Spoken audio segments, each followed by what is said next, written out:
Bonjour à tous, j'espère que vous allez bien. On se retrouve sous un nouveau format de vidéo. Ce mois-ci, pas de longe, pas de trotting, mais une toute petite vidéo explicative sur les chaleurs de vos juments. Et oui, car il faut le savoir, mais le mois de mars est pour la plupart de nos juments une période de reprise de chaleur après l'hiver.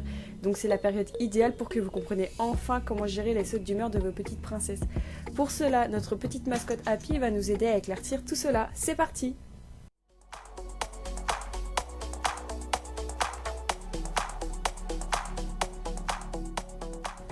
Happy?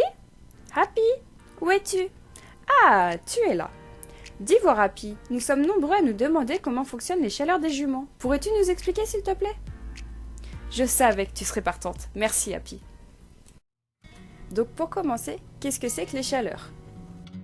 Les chaleurs sont les périodes où une jument est prête à se reproduire avec un mâle, plus connu par les cavaliers, période où ma jument est infernale. Voilà, c'est aussi simple que ça.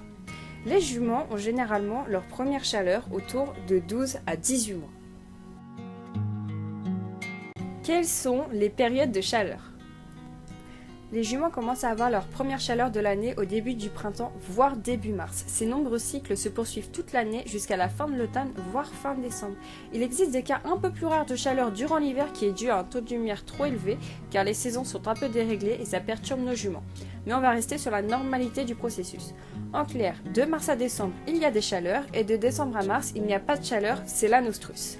Dans le détail, on distingue deux périodes, les chaleurs, ostrus, et la période entre les chaleurs, diostrus.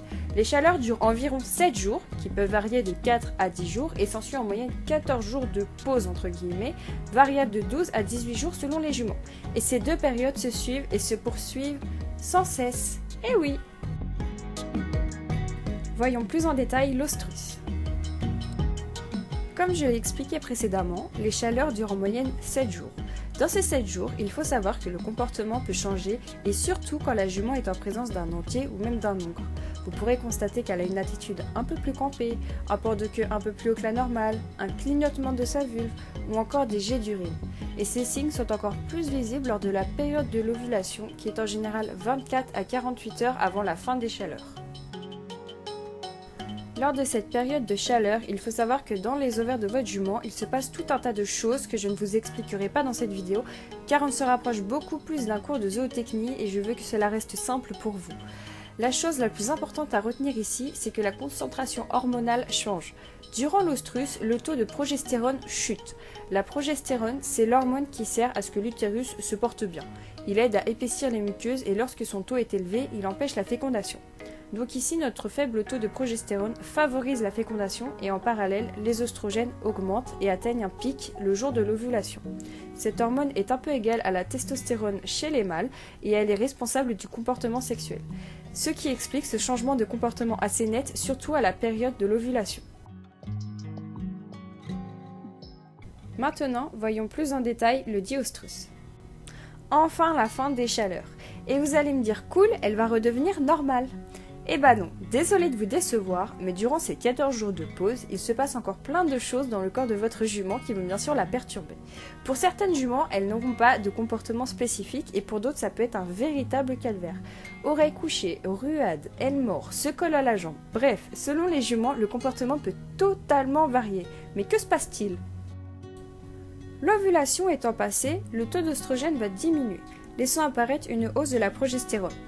Comme dit précédemment, la progestérone va donc empêcher la fécondation. Donc en parallèle, le taux d'œstrogène, lui, redescend et le comportement sexuel disparaît.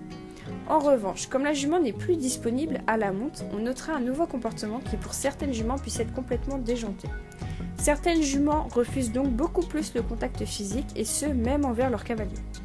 Mais attention, ce comportement peut aussi signifier qu'il y a peut-être un problème ovarien, donc il ne faut surtout pas hésiter à contacter votre vétérinaire afin de faire un check-up et de vérifier que tout va bien. Mais que faire pour atténuer cela? Si cela est possible, adaptez votre travail en fonction de votre jument.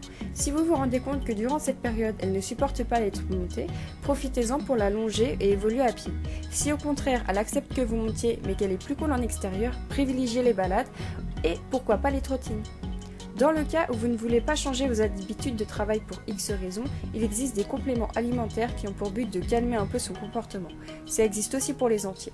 Dans ces cas-là, il est préférable que vous contactiez votre vétérinaire afin qu'il puisse vous guider et que vous ne fassiez pas de bêtises à faire de l'automédication. Et de plus, si vous faites de la compétition, vous pourrez vous retrouver avec un produit dopant et ce n'est pas ce que l'on souhaite bien évidemment.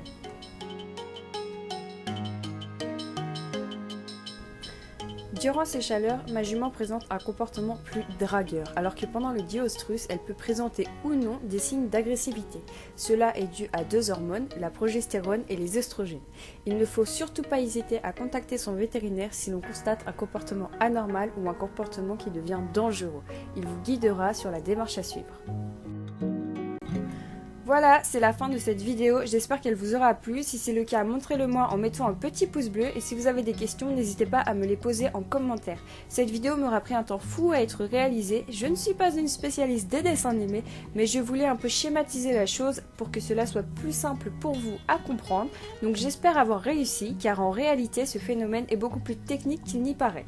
Sur ce, je vous dis à très bientôt pour une prochaine vidéo, ciao!